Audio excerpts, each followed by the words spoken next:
लोगे हो।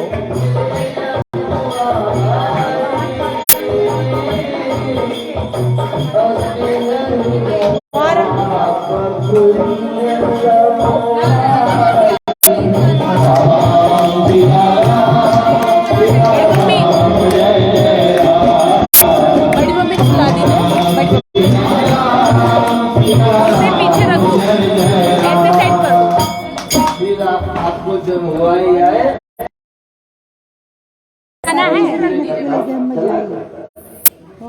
भगवान का इतना बड़ा परिवार रख दे रहे हैं। ठीक ठाक भगवान कृष्ण के एक परम मित्र थे सुदामा। सुदामा जी भगवान कृष्ण के परम मित्र थे। वे ब्रह्म ज्ञानी थे और संयम नियम से रहते थे। जितेंद्रिय थे, इंद्रियां शांत थी उनकी, भागती नहीं थी। जो मिल गया उसी में संतुष्ट। इंद्रियों को संतुष्ट करने के लिए वे भाग दौड़ नहीं करते थे और न इंद्रियों के सुख के लिए पीछे भागते थे। कैसे पता चली कि बना था? प्रभु की इच्छा जान करके सुदामा जी अपना जीवन यापन कर रहे थे। प्रेम से भगवान का भजन करते थे। सुदामा जी की पत्नी का नाम सुशीला था। बच्चे भी थे 4 बच्चों को लेकर के सुदामा का परिवार ठीक से चल रहा था। पर गरीबी से तंग सुदामा की पत्नी ने अपने मन में सोचा कि भगवान ने कितना दुख दिए हैं, कारण क्या है? कारण कोई बताने वाला मिल नहीं रहा है। कहाँ नहीं हो? सुखदेव जी कहते हैं राजन पकड़ लेते दिखाओ उतार दी। अरे देखो हाँ, गुरु के यहाँ बहुत साल से बैठे हैं। कृष्ण बलराम जब शिक्षा ग्रहण करने गए तो उसी समय सुदामा भी उनके आश्रम पे शिक्षा ग्रहण कर रहे थे। उसी नगर में, उज्जैनी नगर में एक बुढ़िया थी जो भीख मांगने का काम करती थी। भिक्षा मांग करके सब खाती थी, बनाती थी, जीवन यापन करती थी। एक बुढ़िया एक दिन भिक्षा मांगने के लिए गई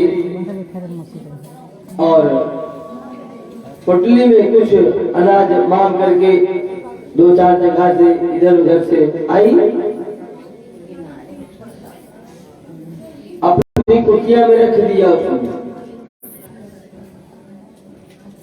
कल बनाए खाएंगे, शाम हो गई। जिस सुबह रखा था उसको खा लिया और बाकी है वो सुबह बना करके खा करके तब भीख मांगने निकलेंगे। रात में वो सो रही थी कि कुछ चोर लोग उधर से गए और चोर ने सोचा कि बुढ़िया के घर में कुछ होगा। अब जब घर में घुस गए चोर लोग, धीरे से चोर दुमके जाते हैं। कोई कितना भी होशियार हो, आंख नहीं खुलती है। चोरी हो जाने के बाद आंख खुलती है। चोर लोग तलाश करने लगे तो कुटिया में कुछ भी नहीं मिला। पर वो मांग करके जो लाई थी ना, वो पुटली मिल गई। अब पुटली चोर लेकर के चला वहां से। चलो इतने से ही काम चलेगा। पुटली लेकर के वो इसी आश्रम से आ रहा था जिधर सांदीपन गुरु का आश्रम था। अचानक सवेरा हो गया। पुटली खोल करके जो देखा तो उसमें कई जगह के मांगे हुए अनाज थे। चोरों ने कहा बताओ, रात भर दौड़े, बुढ़िया का ये चोरी भी किया और ये किसी काम का है नहीं, तो पुटली वहीं पे छोड़ करके चोर लोग चले गए। आश्रम में ही सुदामा ब्राह्मण आदि सब मौजूद, वो पुटली ला करके गुरुवाणी के पास में रखा कि माता जी ये बड़ा मिला है हमको आश्रम में। गुरुवाणी ने उस पुटली को बांध करके रख लिया। अब एक दिन लकड़ी काटने के लिए कृष्ण और दामाद गए, लकड़ी को काट रहे थे कि पानी बरसने लगा और ठंडी भी बढ़ने लगी। कृष्ण भगवान नीचे खड़े रह गए, सुदामा ऊपर चढ़ गए। अब रात में सुदामा को पुटली दी थी गांधी पर गुरु की पत्नी।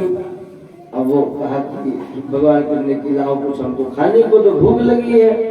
सुदामा ने तब सोचा अपने मन में, समझ गए थे कि ये पुटली एक बुढ़िया की है और बुढ़िया ने सवेरे के समय पर जब अपना पुटली देखा नहीं है तो उसने चोर को श्राप दे दिया था कि जो कोई भी हमारे चुराए गए उस अनाज को खाएगा वो दरिद्र हो जाएगा।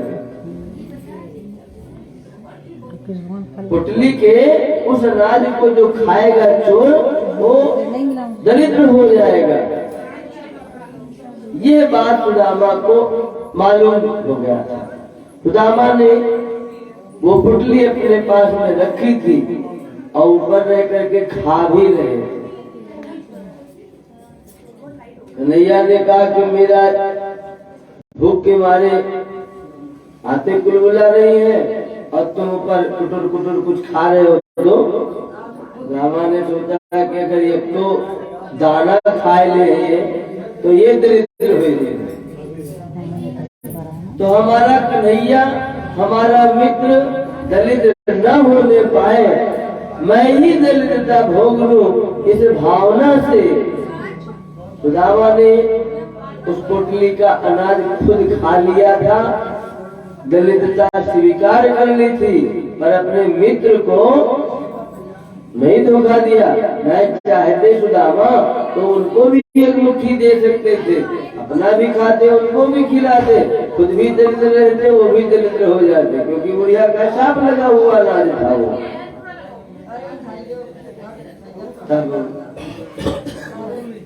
रामा ने वो अनाज खा रखा था इसलिए दरिद्र थे वो, घर में खाने पीने की वस्तु का अभाव था। भगवान ने सोचा कि ये हमारे घर मांगने तो आएगा नहीं,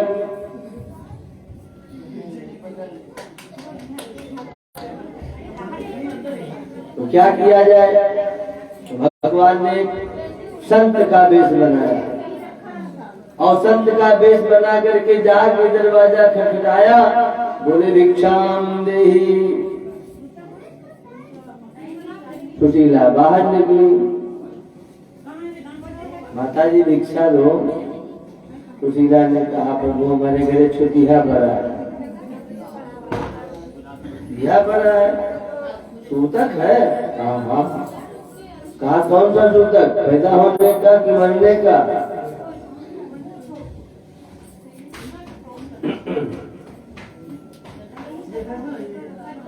कहा पैदा होने। अच्छा चलो ठीक है, क्या बात है, कौन सा सूतक लगा है, किसके हुआ है, तो बाहर ही किसके लड़का हुआ। कहा प्रभु पैदा होने का सूतक है, हमारे घर दरिद्र महारानी ने जन्म लिया है, दरिद्रा बिटिया ने जन्म लिया है, हमारे बिटिया के नाम दरिद्रा है, हमें दरिद्रा के घर जन्म हुआ हमारे घर में। भगवान संत वजह से बोले दरिद्रा का जन्म हुआ है। हाँ प्रभु हमारे घर दरिद्रा का है। ओहो, तो तुम्हारे घर सूतक है, दरिद्रा का जन्म हुआ है, काहे ने अपने पति को भेज देती हो द्वारकापुरी में चले जाए। द्वारकाधीश भगवान तुम्हारे पति के परम मित्र हैं, यदि ये जाएंगे तो तुम्हारे घर से दरिद्रा का ब्याह हो जाएगा, दरिद्रा निकल जाएगी, दरिद्रता चली जाएगी तुम्हारी।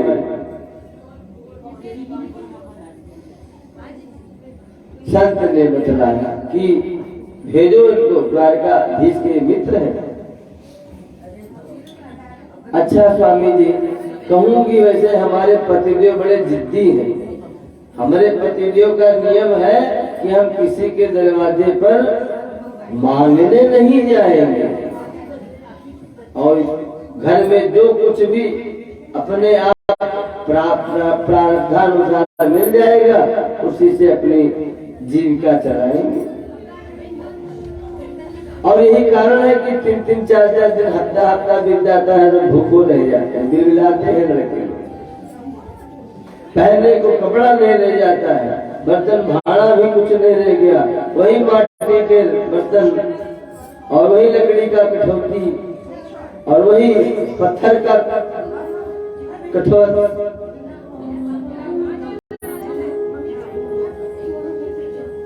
सावा को तो जुड़ जाए तो धन्य भाग,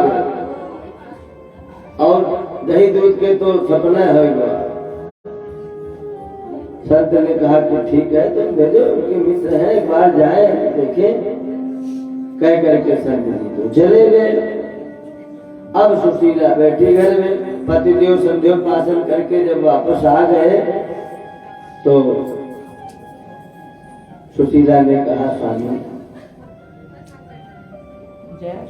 दीन दयाल को ऐसो ही द्वार है, दीन दयाल को ऐसो ही द्वार है, कि दीनन की सुधि लेत सदाई। द्रौपदी ते प्रगट ते प्रहलाद उठे, आदि परी नहीं विलंब लगाई।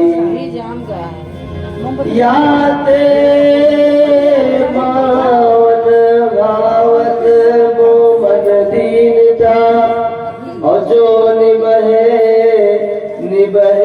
जस जाई। प्रभु, अभी तक तो जैसे हमारा आपका निर्वाह हो रहा था भगवान की दया से, ऐसे ही निभता चला जाए, अच्छी बात है।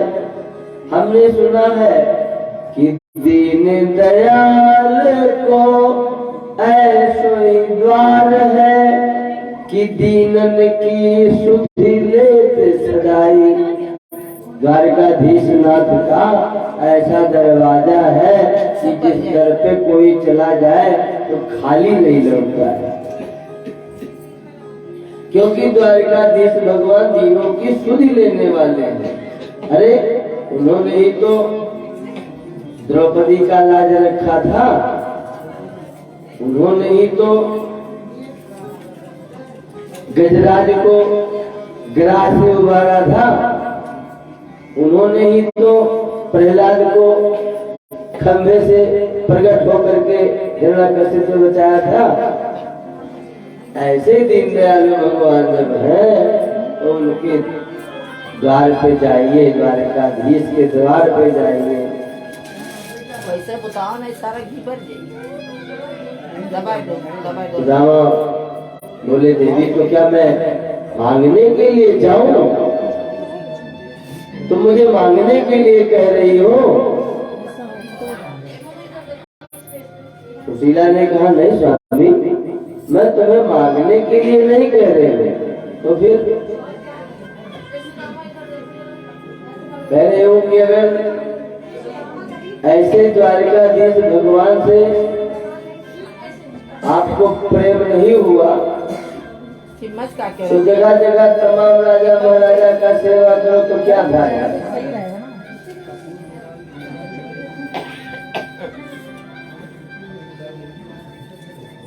इसलिए आप जाएंगे तो अपने मित्र का दर्शन पाएंगे, हमने सुना है कि आपके वो मित्र हैं। आपने अभी तक नहीं बतलाई हमको कि द्वारकाधीश हमारे मित्र हैं, पर हमको पता चला है कि द्वारकाधीश आपके मित्र हैं। हाँ देवी जी, बताए तो नहीं है तुमको।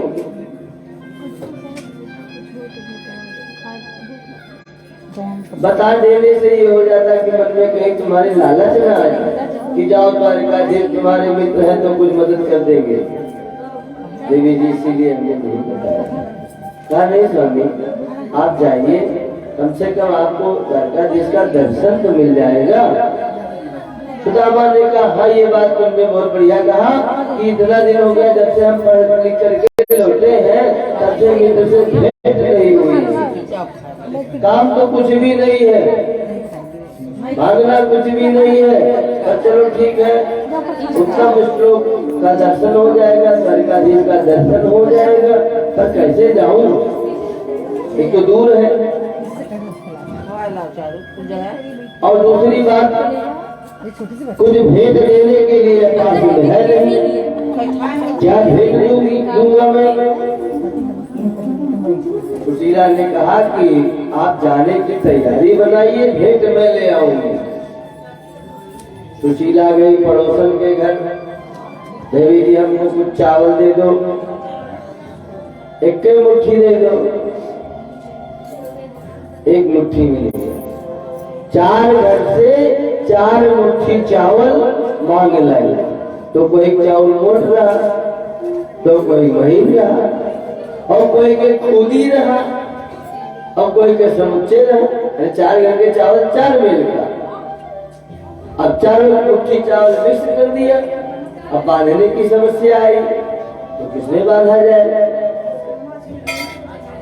तो फाटी पिछौरी 6-7 हाथ की, ओढ़ी सकना दबी रहे काखी। पिछौरी मतलब जानते हैं? दुल्हन जो विवाह में मिलता है, ओढ़ती है, उसको पिछौरी कहते हैं। अब तो लोग ओढ़नी कहते हैं, तो पहले पिछौरी आती थी। पिछौरी आती थी, बॉर्डर बना रहता था और सफेद रंग का रहता था, सिल्कन का। अब चाहे जो ओढ़े स्त्रियां, वो पिछौरी ही बोलेगी। तो रहा 6-7 हाथ का। अब वो पिछौरी ब्याहे के टाइम के सुशीला के धरे धरे जर्जर हो गया था। इतना जर्जर था कि 4 मुट्ठी चावल भी नहीं बांधा जा रहा था। दूर पड़ता 3 परत किया, 4 परत किया, 5 परत किया, तब जा करके छेद बंद हुआ। 4-5 परत लगा दिया जब, तब 4 मुट्ठी चावल बांधने लायक बना। और 6-7 हाथ से पिछौरी, और दोनों कोना ऐसे नहीं रहे कि बांध दो डायरेक्ट। हर कोने में छेद। देवकी खाए रही, झींगुर खाए रहे हो, बड़े बड़े जर्जरित हो गया। इसलिए फाटी पिछौरी 6-7 हाथ की, ओढ़ी सकैना, ओढ़ी लगने लगा। जब इतना छेद है तू ओढ़े लगेगा। ओढ़ी सकैना दबी रहे काखी, काखौरी मैया बटू चावल बांध दबे रहे। अब सुदामा जी ले लगे, तो ओढ़ने के लिए घर में कपड़ा नहीं था। जो धोती पहने थे, आधी धोती पहन ली और आधी ओढ़ ली। वही धोती ओढ़े भी है और वही पहने भी है। बेचारे सुदामा वो तंदूर की पोटली लेकर के जा रहे हैं। भगवान कृष्ण द्वारकाधीश इंतजारी कर रहे हैं, मेरा मित्र आएगा। द्वारकाधीश को पता नहीं कि कब आएगा। रामाजी चल पड़े, चलते चलते थक गए, दूर नगरी कल आने वाले घर का पूरी दूर पड़ जाता था तो सोचने लगे कि ऐसे पहुंचेंगे कहीं दूर। पर भगवान का ध्यान करते करते चले जा रहे थे। दूर नगरी बड़ी दूर नगरी, दूर नगरी बड़ी दूर नगरी, दूर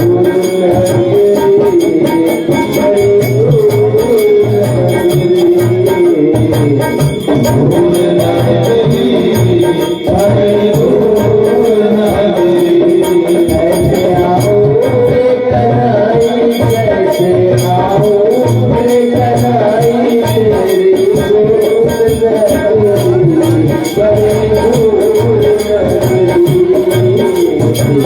दूर नगरी बड़ी दूर नगरी, दूर नगरी बड़ी दूर नगरी। जब जल आऊं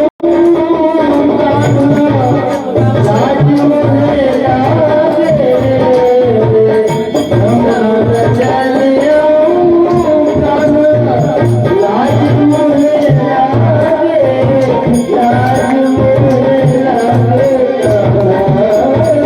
लाज मुझे लागे। जब जल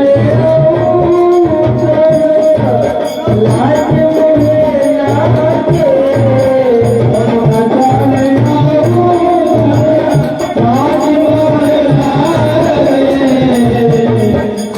अरे झपट चलूं झपट चलूं मेरी चलते गगरी बड़ी दूर नगरी, बड़ी दूर नगरी, बड़ी दूर नगरी, बड़ी दूर नगरी। कैसे आऊं रे कन्हई, कैसे आऊं रे कन्हई, तेरी दूर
रामा जी चलते चलते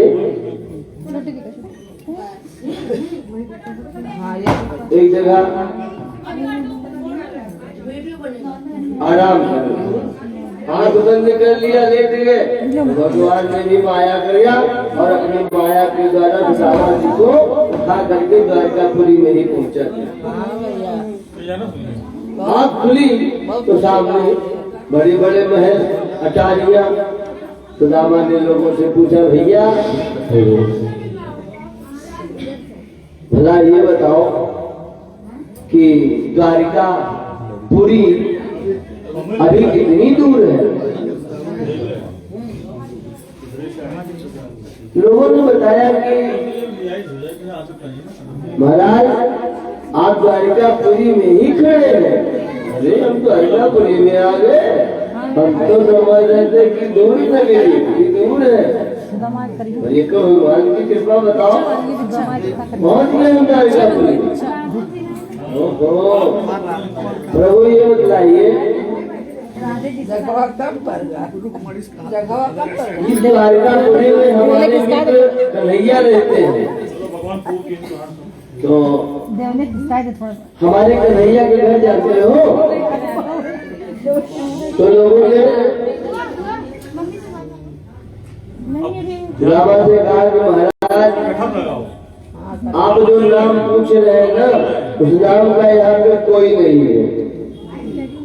पूरा नाम बताओ, पूरा पता बतलाओ कि कौन सा मोहल्ला है, कौन सा खाना है, कौन मौजा है, सब पूरा बताओगे तब पता चलेगा। ओहो सुदामा जी कहने लगे कि भैया हम तो कन्हैया ही कह के पुकारते हैं। वैसे तो हम दोनों बचपन में पढ़ रहे थे, तो नाम था उसका श्री कृष्ण चंद्र। अरे ये तो हमारे महाराज का नाम है। तुम्हारे महाराज है ये? हाँ हाँ हमारे महाराज है। और तुम केवल महाराज को महाराज इतना ही कह के पुकारते हो? अरे तुम्हें मालूम है हमारे महाराज के नाम के आगे कितना समास लगाया जाता है? कौन सा विशेषण लगाया जाता है आपको मालूम है? आप पंडित जी ने नहीं मालूम कहा हमारे महाराज के नाम के आगे विशेषण लगता है श्री श्री 1108 महाराजा धीराज श्री द्वारिकाधीश कृष्णचंद्र जी महाराज। इतना बड़ा विशेषण जब लगेगा तब उनका नाम लिया जाएगा। ओहो हमारे मित्र का इतना बड़ा नाम है भैया। अच्छा तो भैया तुम ये बताओ द्वारकाधीश जिसको तुम कह रहे हो उनका घर कौन है? तो व्यक्ति ने कहा कि महाराज वैसे तो द्वारिकापुरी का हर घर द्वारकाधीश का ही है। नहीं हमको वो बताइए कि जिसमें द्वारकाधीश कहते हैं तुम्हारे। अच्छा तो देखो वो है सामने वाला घर जो लाल लाल दिखाई दे रहा है, उस लाल लाल घर के बगल में जो पीला पीला महल दिखाई दे रहा है, उसी महल में तुम चले जाओ। मुंह हम लगाए रहो तब भी फिर क्या था? 6 ड्योढ़ी पार कर गए, 7वीं ड्योढ़ी में पहुंचे तो वहाँ पे चौकीदार मिल गए। चौकीदार ने पूछ लिया, महाराज कहाँ?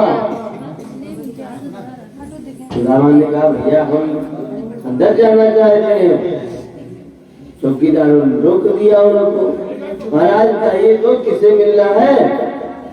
महाराज हमको कन्हैया से मिलना है, तुम्हारे मालिक द्वारकाधीश, उनसे मिलना चाहते हैं हम। अच्छा तो महाराज अब थोड़ी देर बैठिए, मैं जा करके अंदर बता करके आता हूँ। ठीक है भैया, जाओ और जल्दी आना, बता देना कि तुम्हारा मित्र सुदामा आया है, और इतना कह देना कि तुम्हारा मित्र सुदामा आया है, बस वो जाग जाएंगे। दौड़ता दौड़ता पहरेदार गया, द्वारकाधीश महाराज से कहने लगा, प्रभु पापा हो ना, आज तक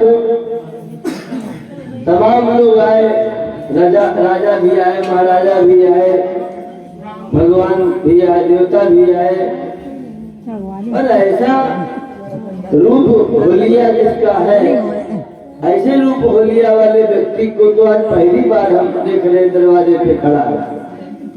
द्वारकाधीश ने पूछा,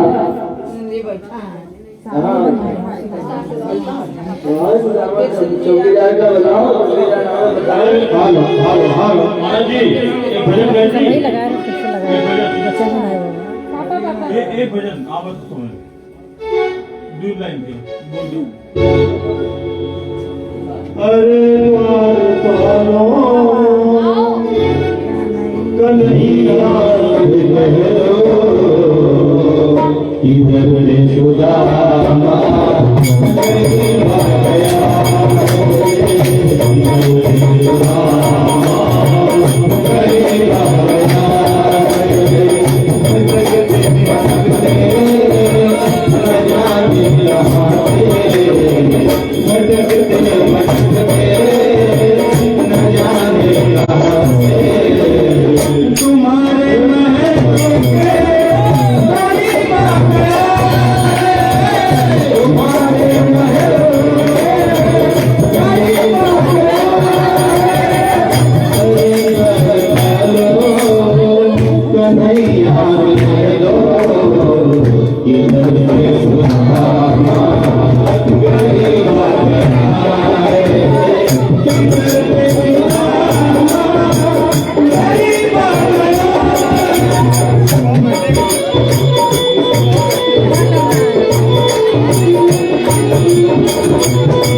ये मेहमान कैसा अजीब गया है, मेहमान कैसा अजीब गया है।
अरे भगवानो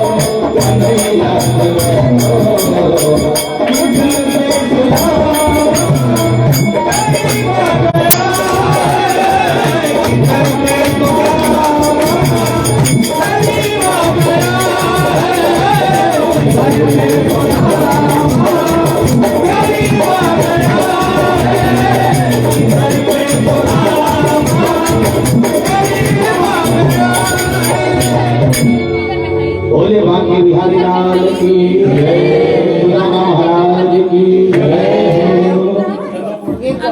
सुदामा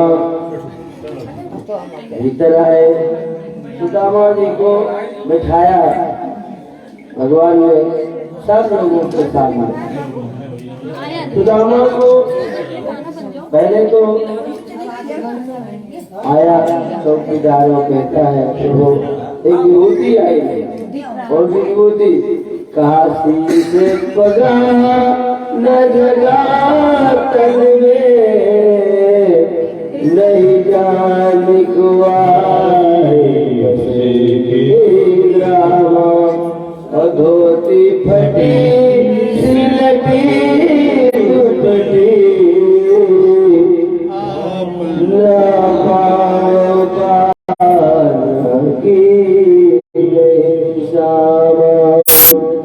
द्वारे खड़ो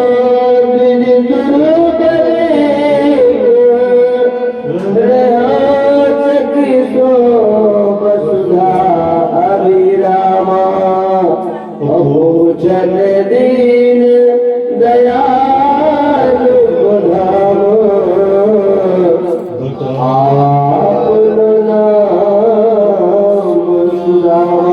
सुदामा की आवाज सुनी कि सुदामा आए हैं तो भगवान द्वारकाधीश अपने सिंहासन पर से कूद पड़े और नंगे पैर ही इतनी तेज दौड़ लगाई कि जो कांधे पे उनके दुपट्टा पड़ा हुआ था वो भी नीचे गिर गया।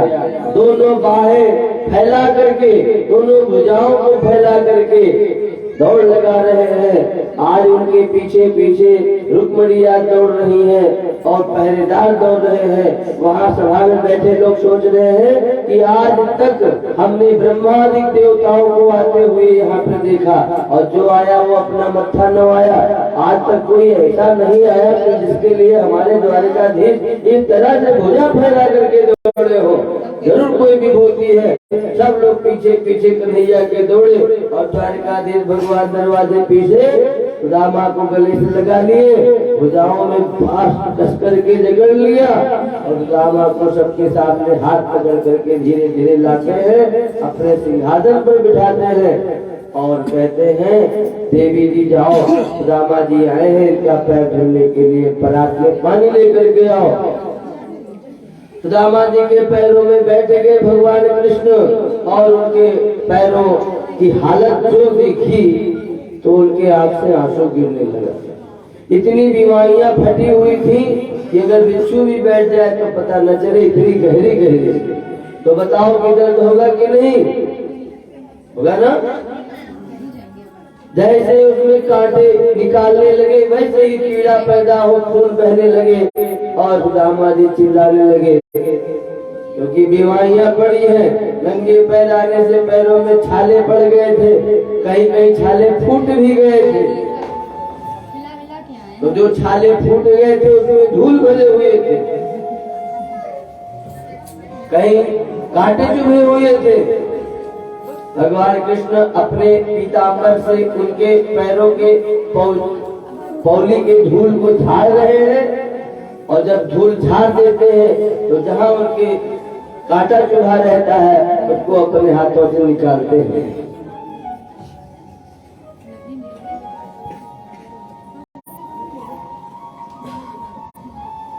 देखी सुदामा की दीन दशा, करुणा करके करुणा निधि रोए, आनी परात को हाथ छुयो नैन के जलते पग धोए। उनकी दुर्दशा देख करके भगवान कृष्ण ने पैर को धुला और कहने लगे कि काहे बेहाल बेवाइन ते,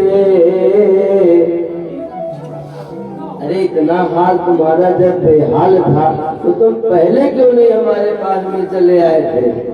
पग कंटक जाल गड़े पुनि जोए। अरे तुमको केवल बता देना चाहिए, हम यहाँ से हाथी घोड़ा रथ भेज देते। इतना दूर तुम चल करके आए हो कि तुम्हारे पैरों की भिवैयां फट गई हैं, कांटे का जाल बन गया है। तो काहे बेहाल देवाइन ते, पग कंटक जाल गड़े पुनि जोए। और हाय महादुख पायो सखा तुम, आए इते न किते कोई। अरे अब याद आई है तुमको हमारी। अब बातें करते करते पैर भी धुल गया और रुक्मणी जी लेकर के बारात आई, तब तक पैर धुल गया था। भगवान ने कहा अब बारात की कोई जरूरत नहीं है देवी जी। लक्ष्मी स्वरूपा रुक्मणी जी, सत्यभामा आदि सोच रहे इस ब्राह्मण का भाग्य देखो, हमारे द्वारकाधीश समस्त देवताओं से पूजे जाते हैं। ब्रह्मादिक देवता, इंद्रादिक देवता नतमस्तक होते हैं। आज इस ब्राह्मण ने ऐसा कौन सा पुण्य किया था कि जिसको भगवान अपने ही सिंहासन पे बिठाते हैं और अपने ही हाथ से उसका पैर धुलते हैं, धूल झाड़ते हैं। है कोई महान विभूति। भगवान समझ गए कि रुक्मणी जी को मालूम नहीं है कि विभूति कौन है, तो कहा चलो हम अंतःपुर में चलते हैं। भगवान कृष्ण को ले गए अंतापुर में अपने कमरे में। सब 8 पट्टरानियां गई हैं कमरे में। रामा जी को हाथ पैर बढ़िया से धुलाया, मुंह धुलाया, उनका जल पिलाया, भोजन आदि करवाया। दूध से मखमली बिस्तर के ऊपर जब सुदामा महाराज बैठ गए प्रेम से, पट्टरानियां जब खड़ी हो गई, तब भगवान कहते हैं, मित्र सुदामा,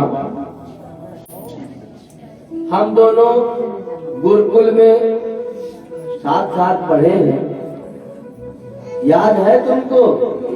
वो दिन पानी बरस रहा था, लकड़ी का गट्ठर लेकर के हम आ रहे थे, रात भर पेड़ के नीचे भीगते भीगता था।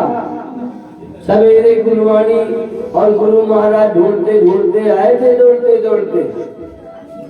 हाँ भैया याद है। तो तुमको ये भी याद होगा कि रात में भूख लगी थी। अब तो सुदामा की धक धक्की तेज हो गई कि कहीं पोल पट्टी वो चलने वाला न खोल दे, सबके सामने तो बड़ी बेइज्जती हो जाएगी।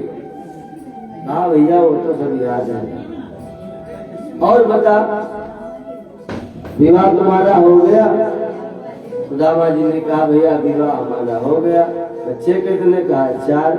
पत्नी कैसी? कहा सुशील, नाम सुशीला, गुण भी सुशील। तो कभी भाभी हमको याद वाद करती है? सुदामा ने कहा कि पहले तो एक बात बता, तेरी शादी हो गई? हाँ हमारी शादी हो गई। तो मिलवा अपने पत्नियों से। देवी जी जरा रुक्मणी जी आई, महाराज को प्रणाम करो। रुक्मणी ने द्वारकाधीश के कहने पर सुदामा को प्रणाम किया। ये कौन है बताओ तो, परिचय भी कराते चलो। द्वारकाधीश ने कहा ये हमारी धर्म पत्नी है। बस आशीर्वाद दिया सुदामा ने, पुत्रवती भव, पति प्रिया भव। चली गई। अब आ गई जाम्बवती, पैर छुआ, ये कौन है?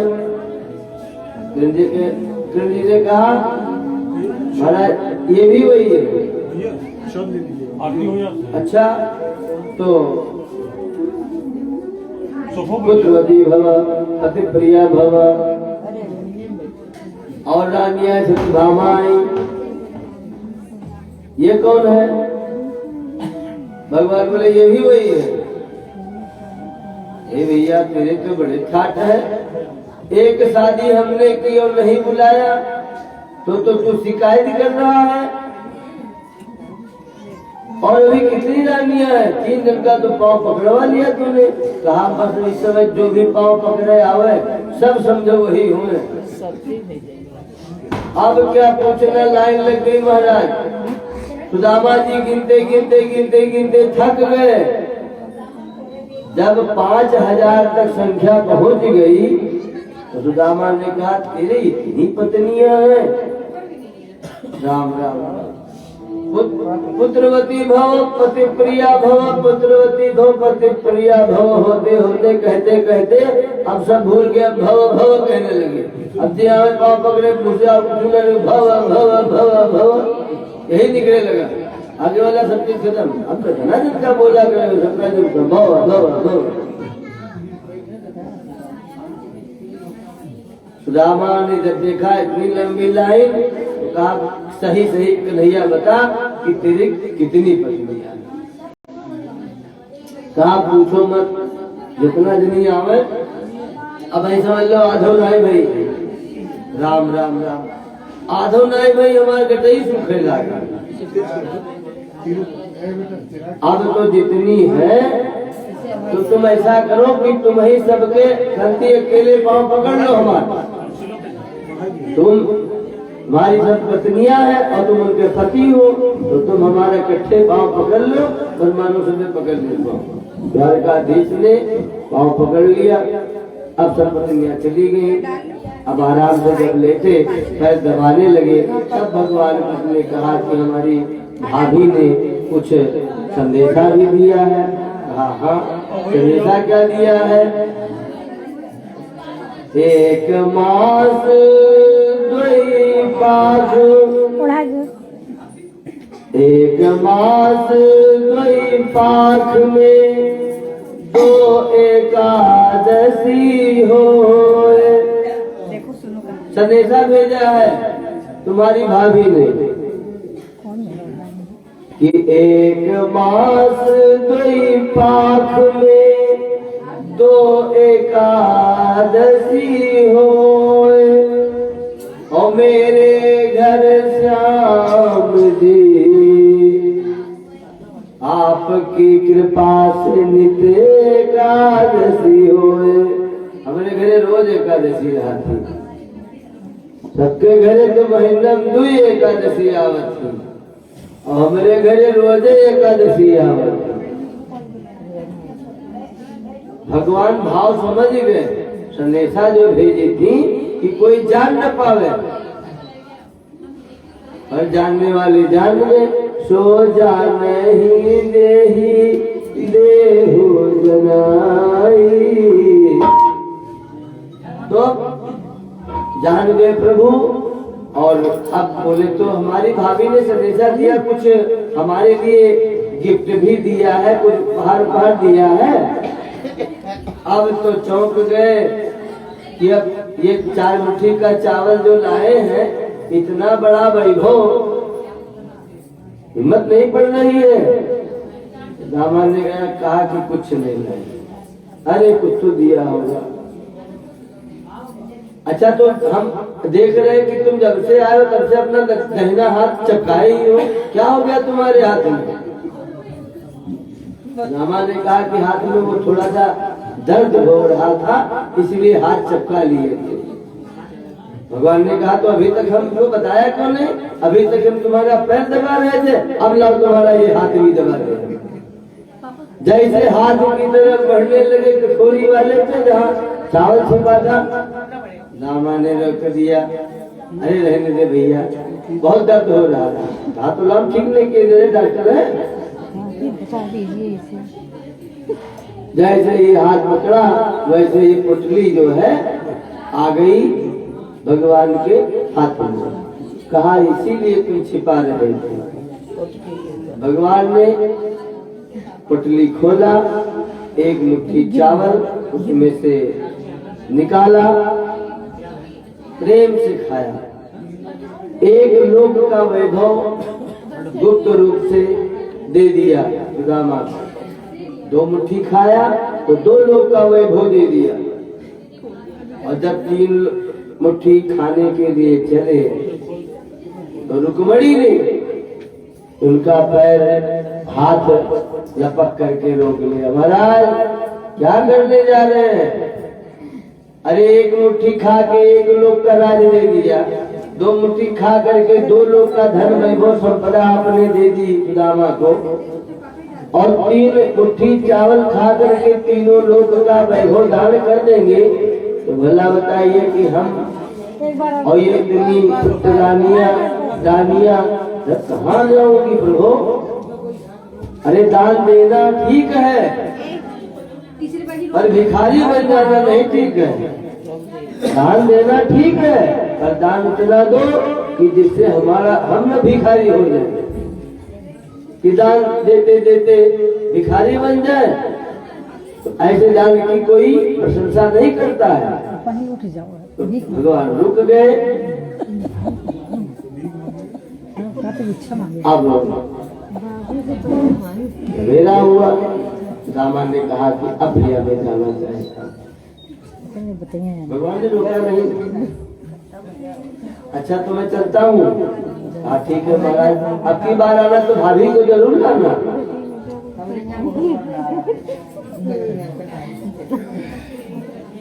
दामा ने सोचा कि चिट्ठी दी है, ये चिट्ठी के जवाब बनाए थे और कुछ ही ना बनाए थे। कुछ दही ने ले जाएगी गोरा गल्ला भर के लेके चले सोची हूँ जो है सुशीला की कहो कि वो कुछ नहीं पायो तो लावे मतलब कहती कि जाने भुला न हो तो याद जवा दी। अच्छा तो मित्र हम चल रहे हैं, भगवान समझ रहे हैं ये बार बार क्यों पूछते हैं।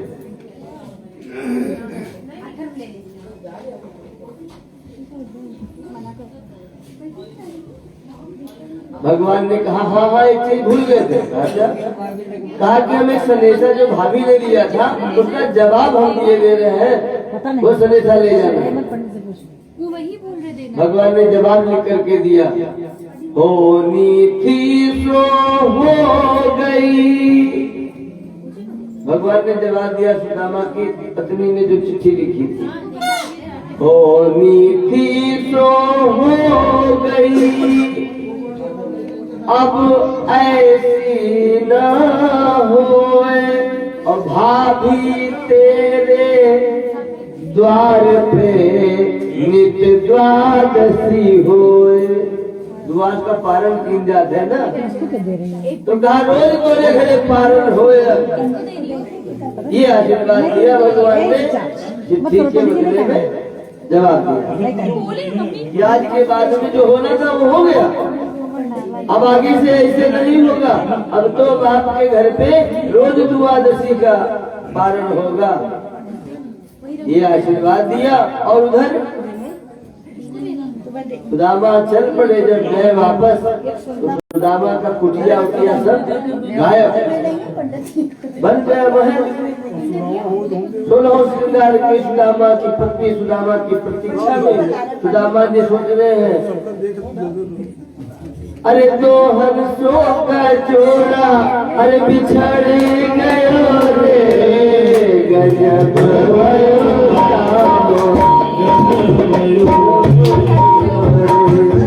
सुदामा ने सोचा कि हमारी पत्नी इसमें है कि कोई दूसरा है। भाई ये तो महल बन गया ना, पहले हम दोनों लोग रहते थे इसमें, अब कुटिया थी हमारी, अब तो ये महल बन गया। क्या हो गया, जुलूम हो गया। हम तो गए थे 2 मुट्ठी चावल देने के लिए, 4 मुट्ठी लेकर गए थे, चावल भी गंवाए और कुछ मिला भी नहीं। मिला क्या कि कोई दिखाई नहीं दे रहा है, न मेरे पत्नी न बच्चे। तो 2 हंसों का जोड़ा बिछड़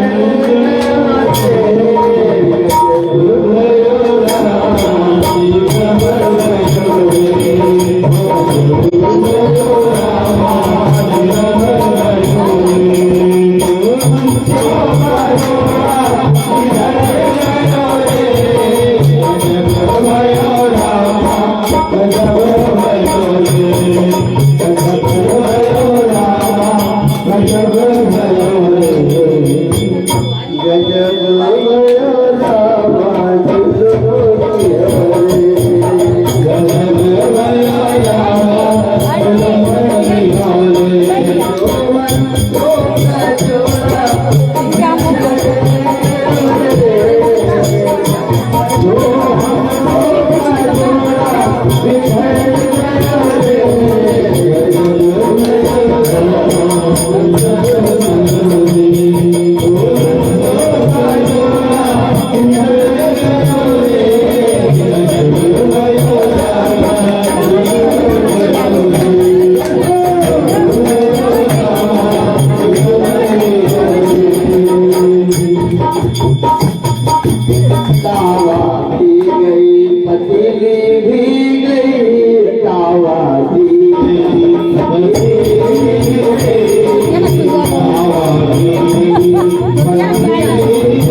की पत्नी ने उनको बताया कि तुम पाछे विश्वकर्मा आए,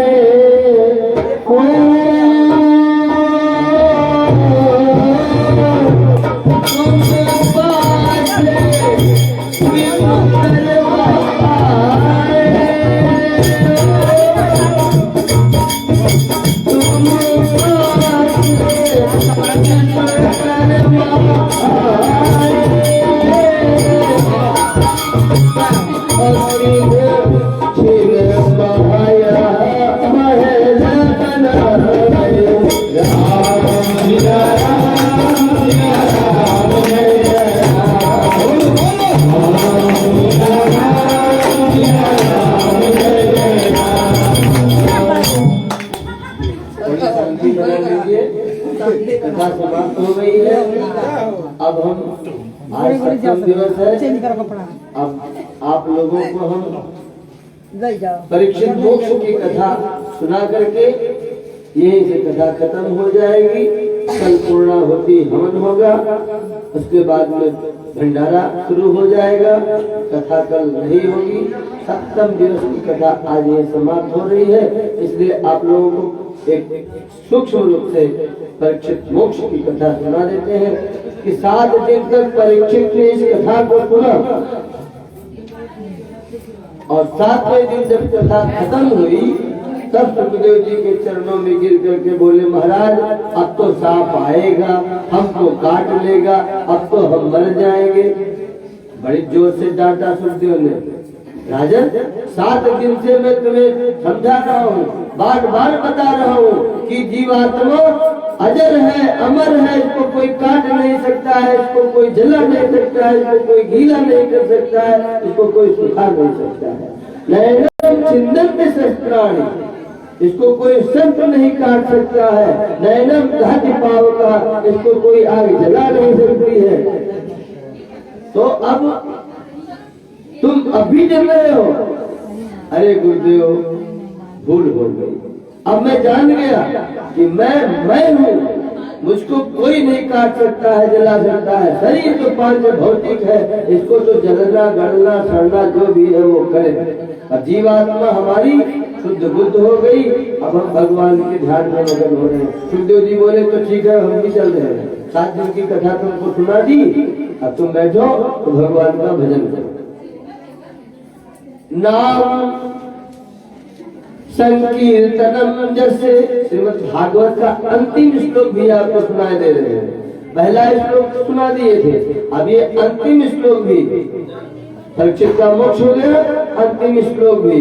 नाम संकीर्तनम यस्य तस्य प्रणश्यति सर्व पापः, नाम के स्मरण करने से सभी प्रकार के पाप नष्ट हो जाते हैं। और प्रणामो विनश्यन्ति दुःखम नमामि हरिं पदम, भगवान को प्रणाम करने से सारे दुख नष्ट हो जाते हैं। इसलिए हम सब मिल करके भगवान के चरणों में प्रणाम करते हैं। बोलिए राघवेंद्र सरकार की जय, हरिलाल की जय। तक्षक सांप आया काटने के लिए, ब्राह्मण के वेश में आया। इधर से कश्यप मुनि जा रहे थे, टकराव हो गई दोनों की। कश्यप मुनि ने कहा तुम कौन? बोला तुम कौन? कश्यप मुनि ने कहा कि मैं जहर उतारने वाला मंत्र जानता हूँ, मैं ब्राह्मण हूँ, जा रहा हूँ, राजा परीक्षित को सांप काटेगा। अभी सांप से बतुआ रहे, तक्षक सांप से। तक्षक सांप इच्छाधारी नाम है, अपने ब्राह्मण के वेश में वो भी था। तो कश्यप मुनि ने कहा कि मैं जा रहा हूँ, अभी राजा परीक्षित को सांप काटेगा, हम उनको मंत्र के द्वारा जिंदा कर देंगे और राजा खुश हो जाएगा तो हमको इनाम मिलेगा। तक्षक सांप ने कहा तुम्हारे मंत्र के अंदर इतनी पावर है? कहा है पावर, तो कहा दिखाओ। सांप ने, तक्षक सांप ने आ गया अपने असली रूप में और कहा कि मैं ही तक्षक हूँ। पेड़ को काटा, एक वृक्ष था आम का, उसमें उसने अपना दांत गड़ा दिया। वृक्ष एकदम तुरंत जल करके भस्म हो गया, उसका कोयला राखी था धड़ाम से नीचे गिर गया। काटा तो तुरंत जल के सुराहा हो गया। तक्षक ने कहा कि देखो हमने काट के साथ पेड़ को जला के राख कर दिया, अब तुम्हारे मंत्र के अंदर शक्ति हो तो पेड़ को पुनः जीवित करो। कश्यप मुनि ने मंत्र के द्वारा जल पढ़ करके उस वृक्ष के राख पर फेंका है। वो राख का ढेर जो था वो फिर वृक्ष के रूप में वैसे ही खड़ा हो गया। अब तो तक्षक जान गया कि ये जाएंगे परीक्षित को जिंदा कर देंगे। तब तक्षक सांप ने मणि ला करके कश्यप मुनि को दिया और कहा महाराज आप कहीं से लौट जाइए। मणि पा करके कश्यप मुनि लौट गए और तक्षक सांप एक भुनगा के रूप में आया और एक फूल के ऊपर बैठा और वो फूल परीक्षित मुनि के राजा के सामने गया। फूल जैसे ही परीक्षित ने उठाया हाथों में, वह मौका पा करके उस भुनगा ने काट लिया, जो कि और काटने के बाद तुरंत असली रूप में आकर के भगा। जल करके पूरा शरीर भस्म हो गया परीक्षित का, पर आत्मा अमर हो गई, मुक्त हो गई। महर्षि वेद में उन्होंने भगवान का कथा सुना था, 7 दिन तक श्रीमद् भागवत कथा सुनी थी, इसलिए वो मुक्त हो गए। और उनके बेटे जन्मेजय ने एक यज्ञ किया, सर्पशत्र यज्ञ, जिसमें सांपों को ही स्वाहा किया जा रहा था। कितना बिल में भी लगे हो तो बिल में छिपे सांप भी खींचे चले आते थे मंत्र की शक्ति के द्वारा, और तक्षक सांप नहीं आ रहा था। ब्राह्मणों ने जब मंत्र पढ़ा नहीं आया तो जन्मेजय ने पूछा महाराज सब सांप तो आ रहे हैं, जब स्वाहा हो रहे हैं, तक्षक क्यों नहीं आ रहा है? ब्राह्मणों ने ध्यान करके बताया कि तक्षक तो अमृत पिए और इंद्र के सिंहासन में लिपटा है, तो कहा इंद्र के सिंहासन सहित बुला के मंत्र के द्वारा इंद्र के सिंहासन सहित तक्षक को स्वाहा करने के नियत से मंत्र पढ़ा गया। इंद्र का सिंहासन डोलायमान हो गया, चलायमान हो गया, वहां से उड़ता हुआ आ रहा था, हवन कुंड में गिरने जा रहा था। उसी इंद्र के सिंहासन में तक्षक सांप लिपटा हुआ भी था। जैसे ही आग में गिरने को तैयार हुआ, बृहस्पति देव प्रकट हो गए, देवताओं की गुरी, उन्होंने रोक दिया, स्तंभित कर दिया।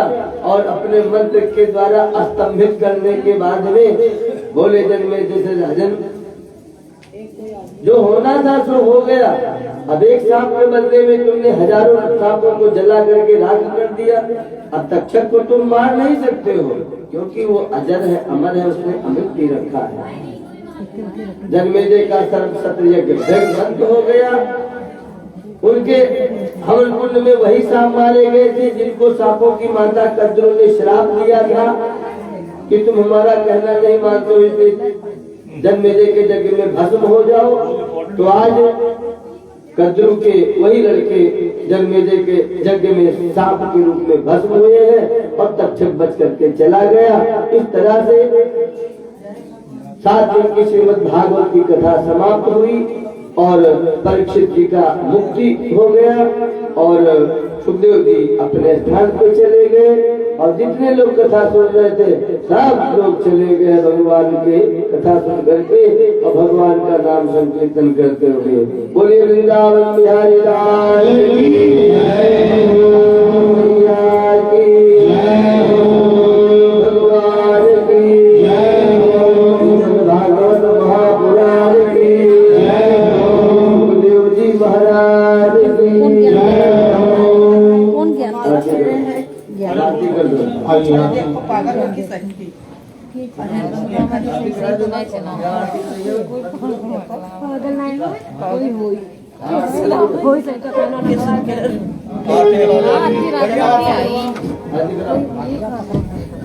देख के बताओ हरी हरी लोग लेकर भगवान की आरती करेंगे। पागल पागल क्या पागल है सब है गवाह है देख सब है गवाह है देख हवा देख खाली है पकड़ ले भैया तो पकड़ लियो बैठो